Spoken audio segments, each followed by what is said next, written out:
Hello dear students, welcome to the another video of HSLC 2023। तो students, आज की इस वीडियो में हम पॉलिनोमियल मतलब हमारे सेकंड चैप्टर के बारे में डिस्कस करने वाले हैं। तो जिन लोगों ने अभी तक हमारा फर्स्ट चैप्टर का रिवीजन मतलब रियल नंबर का रिवीजन वीडियो नहीं देखा है, वो मेरे चैनल पे विजिट करके देख सकते हैं या फिर मेरे डिस्क्रिप्शन बॉक्स में उस वीडियो का लिंक दिया गया है। ओके, तो अभी आते हैं हमारे आज के टॉपिक पे, जो कि है पॉलिनोमियल। तो पॉलिनोमियल बेसिकली क्या होता है, तो पहले उसके नाम में जाते हैं कि इसका नाम पॉलिनोमियल ही क्यों पड़ा। ओके, तो पॉली का मतलब होता है मैनी, मतलब मोर देन वन और ज्यादा, ठीक है। और नोमियल का मतलब होता है टर्म्स, मतलब पॉलिनोमियल का मतलब होता है मैनी टर्म्स, मतलब कोई भी एक इक्वेशन या फिर कोई भी एक मतलब क्या बोलते हैं, इक्वेशन ही होते हैं ना। तो इक्वेशन में अगर एक से ज्यादा टर्म होते हैं उसको हम पॉलिनोमियल कहते हैं। ओके, अभी पॉलिनोमियल में हमें क्या क्या देखने को मिलते हैं, तो पॉलिनोमियल में हमें देखने को मिलता है variables, coefficients, operators and constants. Okay, तो अभी एक एग्जांपल लिखते हैं, फिर उसको हम डिफरेंट जो हमारे जो पॉइंट्स है, कोएफिशिएंट्स, फिर वेरिएबल्स, वो सब आइडेंटिफाई करेंगे तो आपको समझने में आसानी होगी। ओके, तो हम एक एग्जांपल लेते हैं। हम एक अच्छा, तो मान लीजिए मैंने एक एग्जांपल ले लिया 5x² फिर प्लस 2x भी लिख सकते हो और कोई भी y भी लिख सकते हो। ओके, -7, ठीक है। तो यहाँ पे हमारा जो वेरिएबल्स है वो कौन है, क्लियरली आप लोगों को अगर शायद पता होगा कि हमारा जो वेरिएबल्स होते हैं वो x, a, b इन सब के टर्म में होते हैं। ओके, तो ये हमारा है वेरिएबल्स, ठीक है, वेरिएबल्स। कोएफिशिएंट्स क्या है, ये जो x के साथ जो होंगे उसको हम कहते हैं कोएफिशिएंट्स। Okay, coefficients. ये जो प्लस और जो माइनस है वो हमारे है ऑपरेटर्स, ठीक है। ये एक इक्वेशन को ऑपरेट करते हैं, साइन। ओके, और ये जो आखिर में बचता है वो है हमारा कांस्टेंट टर्म, ठीक है ना। आसानी से हमने पूरा पॉलिनोमियल में जो चीजें हमें देखने को मिलते हैं वो हमने एक इक्वेशन में देख लिया, ठीक है। तो अभी हम देखेंगे कि एक पॉलिनोमियल का जो जनरल इक्वेशन होता है या फिर जनरल नोटेशन होता है वो कैसे देखने को मिलते हैं, ठीक है। तो ऐसे मतलब इस इक्वेशन को हम ले लेते हैं 5x² प्लस 2x माइनस 7, ठीक है। और इसको हम क्या करते हैं, p ऑफ x नाम दे देते हैं, ठीक है। p ऑफ x मतलब एक हमारा polynomial, p for polynomial which is the term of x, मतलब वेरिएबल क्या होता है हमारा x और एक इक्वेशन है। ओके, अगर इसमें y होते हैं मतलब y² y, तो इसमें क्या होता है, हम p ऑफ y लिखते हैं, ठीक है। जो वेरिएबल होगा वही इस ब्रैकेट पे आएगा। ओके, एकदम सिंपल। तो हमारा जो नेक्स्ट टॉपिक है वो है डिग्री ऑफ पॉलिनोमियल्स। ओके, तो डिग्री ऑफ पॉलिनोमियल्स बेसिकली हमारा 3 तक ही हो जाता है, पर हमने 4 तक कंसिडर किया है, ठीक है। आप में से बहुत से लोगों को 4 तक डिग्री पता नहीं होगा, ठीक है। हाँ, पता है पर नाम नहीं पता होगा इसका। ओके, तो पहले जब कांस्टेंट होता है मतलब किसी भी एक इक्वेशन का पावर जब 0 होता है उसको हम कहते हैं कांस्टेंट पॉलिनोमियल। उसको हम कैसे लिखते हैं, 6x⁴ = 6, मतलब हमें पता है कि किसी भी वेरिएबल का अगर पावर 0 है तो उसका आंसर मतलब 1 होता है। ओके, फिर आता है लिनियर। लिनियर का मतलब क्या होता है, जिस इक्वेशन में सबका पावर 1 होता है, ठीक है, मतलब हाईएस्ट पावर 1 होता है, ठीक है। तो इस इक्वेशन का एग्जांपल क्या होगा, 3x + 5, सिंपल। फिर क्वाड्रेटिक, ठीक है। क्वाड्रेटिक का इक्वेशन मतलब पावर जो होता है वो 2 होता है और इसको इक्वेशन कैसे लिखते हैं हम, 3x² + 5x + 4, ठीक है। फिर आता है क्यूबिक। क्यूबिक मतलब जो इसका पावर 3 होता है, 3x³ + 5x² + 4x + 2। मैंने ऐसे एक इक्वेशन कंसिडर किया है, ठीक है। और लास्ट में जब पावर 4 के लिए आता है वो है क्वाड्रिक, ठीक है। क्वाड्रिक इक्वेशन जिसको हम मतलब कैसे रिप्रेजेंट करते हैं, 3x⁴ + 5x³ + 4x² + 2x + 1, ठीक है। तो आपको अगर आप लोगों ने सबने देखा है पावर वाला मतलब x⁴ वाला इक्वेशन, पर इसको कैसे क्या बोलते हैं वो आपको पता नहीं होगा। तो ये है क्वाड्रिक इक्वेशन, ठीक है। जिस इक्वेशन का पावर 4 होता है उसको हम कहते हैं क्वाड्रिक इक्वेशन। तो अभी हम मूव करते हैं हमारे फर्स्ट एक्सरसाइज जो कि 2.1 है उसके ऊपर, ठीक है। तो 2.1 का जो कंसेप्ट होगा वो है एकदम पूरा ग्राफिकली सॉल्व करना पड़ेगा, ठीक है। तो इसका नाम है graphical meaning of the zeros of polynomial. Okay, graphical meaning मतलब हमें एक पॉलिनोमियल का जीरोस निकालना है और जीरोस कितना होंगे वो डिफाइन करना है, पर with the help of graph, ठीक है। तो इसलिए मैंने 4 ग्राफ यहाँ पे ड्रॉ किया है। हमें आप लोगों को बताना है कि इस ग्राफ में कितने जीरोस होंगे, इस ग्राफ में कितने जीरोस होंगे। ओके, ठीक है। तो हमने मान लिया कि ये जो ग्राफ है वो x के लिए, p ऑफ x के लिए है, इसका पावर x² x³ कुछ भी हो सकता है। ओके, तो फर्स्ट जो ग्राफ है वो हमारे x एक्सिस को कितने लाइंस पे कट कर रहा है, मतलब कितने पॉइंट्स में कट कर रहा है, 2 पॉइंट्स में। मतलब ये जो इक्वेशन होगा पॉलिनोमियल, इसका जीरोस कितना होगा, जीरोस होंगे 2, ठीक है। ये 2 पॉइंट्स में कट कर रहा है पर एक्स एक्सिस को, ठीक है, वाई एक्सिस को नहीं। अगर एक्स एक्सिस को 2 पॉइंट्स में कट करता है तो इसका जीरो होगा 2। ये देखो, ये एक्स एक्सिस को सिर्फ इस पॉइंट में टच कर रहा है, फिर भी इसका जीरो आएगा, टच या फिर कट, ओके। तो इसका जीरोस भी 1, ठीक है, क्योंकि ये एक पॉइंट में कट कर रहा है। ये ग्राफ किसी भी पॉइंट को कट नहीं कर रहा है एक्स एक्सिस को, ठीक है, तो इसका जीरो होगा 0, मतलब नो जीरोस, ओके, ठीक है। और ये देखो कितने पॉइंट में कट कर रहा है, 1 2 3, यहाँ पे देखो वाई एक्सिस को भी कट कर रहा है पर हम वाई को नहीं कंसिडर करेंगे, ठीक है। 1 2 3 और ये 4, मतलब जीरोस क्या होगा इसका 4, ठीक है। एकदम 2.1 आसान है, हमें ग्राफ को देख के पता लगाना है कि इस पोलिनोमियल ग्राफ मतलब पोलिनोमियल इक्वेशन का कितना जीरोस होंगे, ओके। तो हमारा 2.1 कंप्लीट यहाँ पे, ओके। तो बच्चों हमें नेक्स्ट एक्सरसाइज में जाने से पहले कुछ बातें याद होनी चाहिए या फिर कुछ बातें पता होनी चाहिए, जो कि है अगर आपको पूछा जाए कि एक क्वाड्रेटिक इक्वेशन का जनरल फॉर्म क्या होता है, तो एक क्वाड्रेटिक इक्वेशन का जनरल फॉर्म होता है ax² + bx + c = 0। एक क्यूबिक इक्वेशन का जनरल फॉर्म क्या होता है, ax³ + bx² + cx + d = 0, okay. सब इक्वेशन के लास्ट में इक्वल टू 0 देना पड़ेगा, क्योंकि इक्वल टू 0 के अलावा मतलब बिना एक इक्वेशन नहीं बनता, ओके। अभी देखो, मान लेते हैं हमें पता है कि एक क्वाड्रेटिक इक्वेशन का जिस इक्वेशन का पावर 2 होता है उसके रूट कितने होते हैं, 2 होंगे, ठीक है।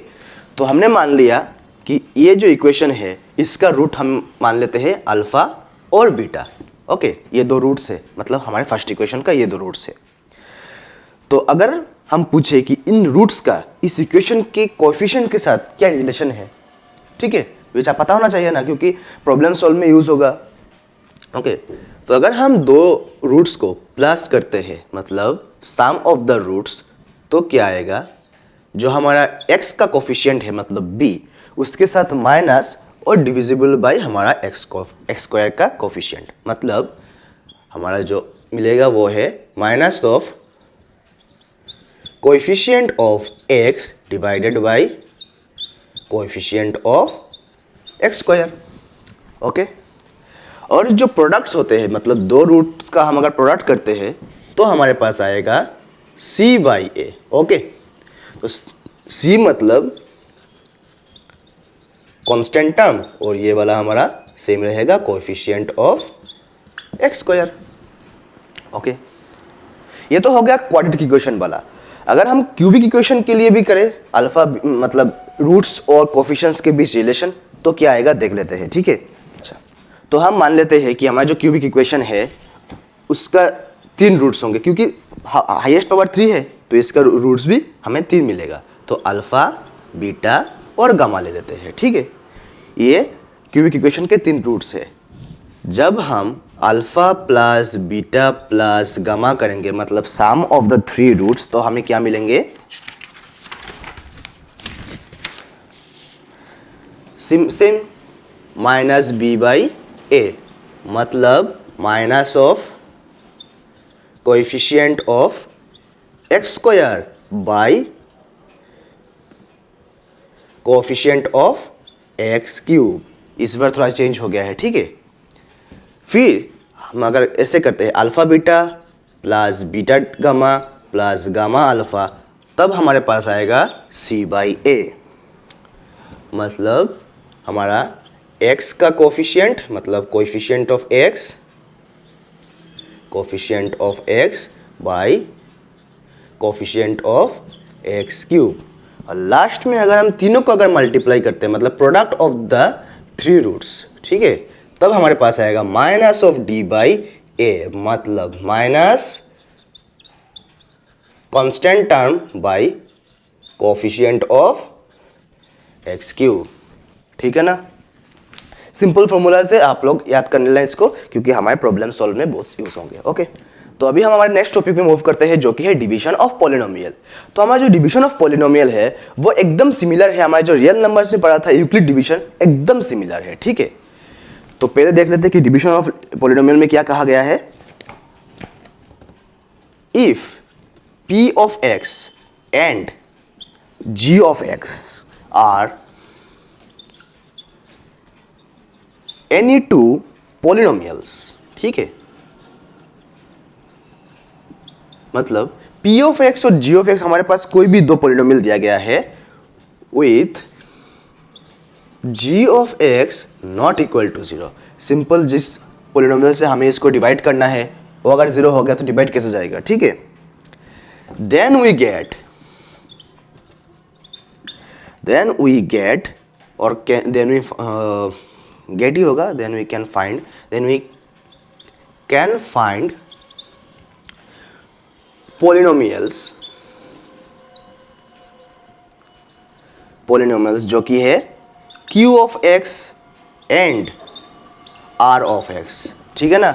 उस मतलब हमारे जो यूक्लिड डिवीजन लेमा में तो हमें क्या मिला था, q और r मिला था, इस पे q ऑफ x और r ऑफ x, मतलब पोलिनोमियल करेंगे तो पोलिनोमियल ही निकलेगा, ठीक है। इसको हम कैसे लिख सकते हैं, p of x equal to g of x into q of x plus r of x। इसको आप नोट डाउन करके लिख लो क्योंकि एकदम सिमिलर है हमारे यूक्लिड डिवीजन लेमा के जैसा। p ऑफ x यहाँ पे हमारा जो a है जहाँ पे हम सीखा था, g ऑफ x हमारा b है, q ऑफ x तो हमारा q और r ऑफ x हमारा r है। सिंपल, ठीक है। अच्छा, यहाँ पे r का मतलब लिमिट होगा ना, क्योंकि हमने वहाँ भी पढ़ा था r का लिमिट, यहाँ पे भी r का लिमिट होगा। तो हो यार r इक्वल टू 0 और डिग्री मतलब r का जो डिग्री होगा, r ऑफ x का डिग्री जो होगा, degree of r of x must be less than g of x, मतलब g ऑफ x से छोटा होना होगा, मतलब छोटा होना होगा, ठीक है। क्योंकि हमें उस मतलब हमने जब यूक्लिड डिवीजन लेमा पढ़ा था तब भी हमें देखा था कि जो r का जो वैल्यू है वो b से छोटा होगा, यहाँ पे भी r का जो डिग्री होगा वो g ऑफ x से छोटा होगा। ओके, तो अभी हमने देखा कि एक पॉलिनोमियल इक्वेशंस को अगर हम दूसरे पॉलिनोमियल से डिवाइड करते हैं तो हमारे जो क्वोशिएंट और रिमाइंडर आते हैं वो भी पॉलिनोमियल इक्वेशन में होते हैं, या फिर 0 भी हो सकता है रिमाइंडर, ठीक है। तो अभी बहुत से बच्चों का एक कॉमन प्रॉब्लम है जो कि है हमें ऐसे नंबर्स का तो डिवीजन आता है पर हमें जो पॉलिनोमियल इक्वेशंस है वो इसका डिवीजन नहीं आता, हमें माइनस साइन का एडजस्टमेंट नहीं आता, हमें किस से किस को मल्टीप्लाई करना है, मतलब क्यों कैसे डिफाइन करना है वो नहीं आता। इसके लिए मैं क्या कर रहा हूँ, एक एग्जांपल कर रहा हूँ सिर्फ आप लोगों के लिए, ठीक है, आप लोगों को दिखाने के लिए कि कैसे हम एक पॉलिनोमियल का डिवीजन एक पॉलिनोमियल से कर सकते हैं। ओके, तो इसीलिए मैंने जो बुक में है टफेस्ट एग्जांपल वही लिया है, ठीक है, जिसमें माइनस और प्लस का थोड़ा मतलब बहुत सारे मतलब माइनस प्लस है इसीलिए, ठीक है।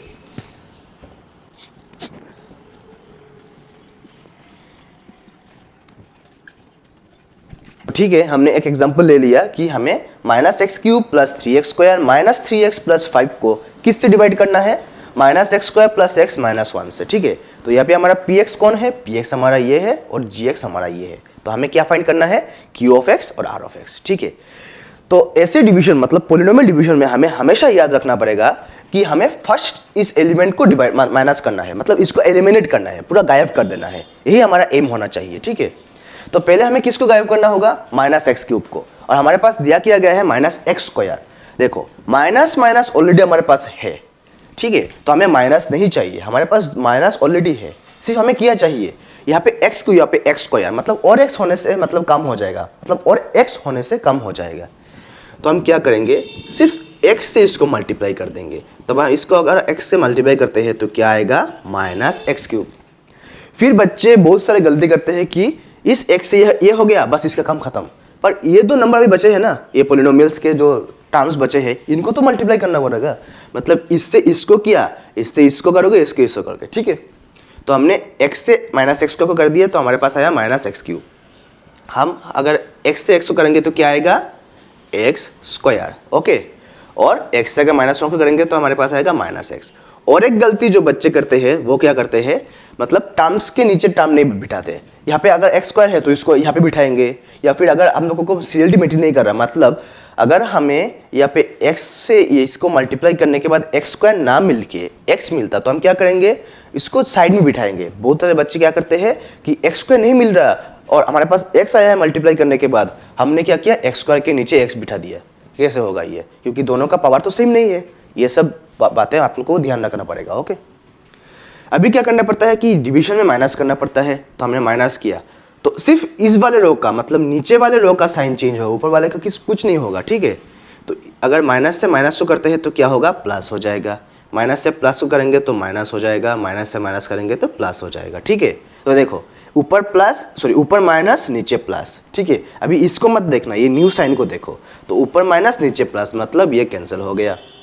ऊपर प्लस नीचे माइनस, 3 से 1 चला गया तो 2x स्क्वायर, और ऊपर माइनस नीचे प्लस, माइनस 3 से 1 चला गया तो 2x प्लस 5। ये हमारा न्यू इक्वेशन। अभी हमें किसको एलिमिनेट करना है? 2x स्क्वायर को। इसके पास माइनस नहीं है पर यहाँ पे माइनस है, तब हमें यहाँ पे माइनस लाना पड़ेगा क्योंकि माइनस माइनस प्लस इसके साथ सिमिलर होना पड़ेगा, ठीक है। अभी क्या चाहिए? 2 चाहिए, तो हमें भी 2 करेंगे। तो अभी 2 आ गया, माइनस भी आ गया, तो -2 इंटू माइनस एक्स स्क्वायर क्या आएगा? 2x square. हमेशा ध्यान रखना कि हमें उसके जैसा ही पूरा एग्जैक्ट टर्म चाहिए एलिमिनेट करने के लिए, ठीक है ना। फिर -2 से इसको करेंगे तो क्या आएगा? -2x, और -2 से +1 को करेंगे तो क्या आएगा? +2। ओके, अभी माइनस करो फिर से, ये माइनस हो गया, ये प्लस हो गया, ये माइनस हो गया। सेम सेम टर्म काट दो, यहाँ पे भी same same opposite sign, minus plus काट दो। 5 से 2 चला गया तो 3, ठीक है। तो हमारा जो डिवीजन करने के बाद आंसर आया वो आएगा p ऑफ x, और g ऑफ x नहीं लिख रहा, सिर्फ मैं q ऑफ x लिख रहा हूँ। q ऑफ x हमारा क्या आया? x -2, और जो हमारा r ऑफ x आया वो आया 3, ठीक। तो अभी अब बच्चों के दिमाग में और एक क्वेश्चन आएगा कि सर आपने थोड़ी देर पहले बोला था कि rx का जो डिग्री है, मतलब rx का जो वैल्यू है वो 0 होगा या फिर gx के डिग्री का छोटा होगा, ठीक है। पर या तो आपने 3 लिखा है, तो ये तो 0 भी नहीं है और gx की डिग्री से भी नहीं मिलता, मतलब छोटा भी नहीं दिख रहा। क्यों? gx का हाईएस्ट डिग्री क्या है? gx का हाईएस्ट डिग्री क्या है? x स्क्वायर है। इसका क्या है? 3 into x to the power 0 है ना, हमने देखा था ना। ये क्या है? कांस्टेंट इक्वेशन है, मतलब x का पावर 0 है और 0 2 से छोटा होता है, पता है हमें, इसीलिए, ठीक है ना। तो अभी हमारा जो नेक्स्ट या फिर लास्ट टॉपिक है वो है, अगर हमारे पास 2 रूट्स दिया जाता है और हमें पूछा जाए कि इस रूट को यूज करके हमें इक्वेशन फाइंड करना है, क्वाड्रेटिक इक्वेशन, मतलब ये जो 2 रूट्स है वो किस इक्वेशन के रूट्स है, वो इक्वेशन फाइंड करना है, वो हम कैसे करेंगे, ठीक है। तो मान लो हमारे पास 2 रूट्स है, let the roots are 2 and 3, ठीक है। 2 और 3 मैंने ऐसे ही लिया, ठीक है। 2 और 3 हमारे पास 2 रूट्स है, हमें उस इक्वेशन को फाइंड करना है जिस इक्वेशन का ये 2 रूट्स है, ओके। तो let the equation be ax square plus bx plus c equal to 0, क्योंकि हमें पता है कि एक क्वाड्रेटिक इक्वेशन का ही रूट्स 2 आ सकते हैं, क्योंकि क्या तो नहीं आ सकते, इसलिए हमने आंख बंद करके ax square plus bx plus c equal to 0 लिख लिया, ठीक है। मान लेते हैं इस इक्वेशन का 2 रूट्स है अल्फा एंड बीटा, ठीक है। मैं ज़्यादा डिटेल में नहीं लिख रहा, सिर्फ ऊपर ऊपर लिख रहा हूँ, ठीक है।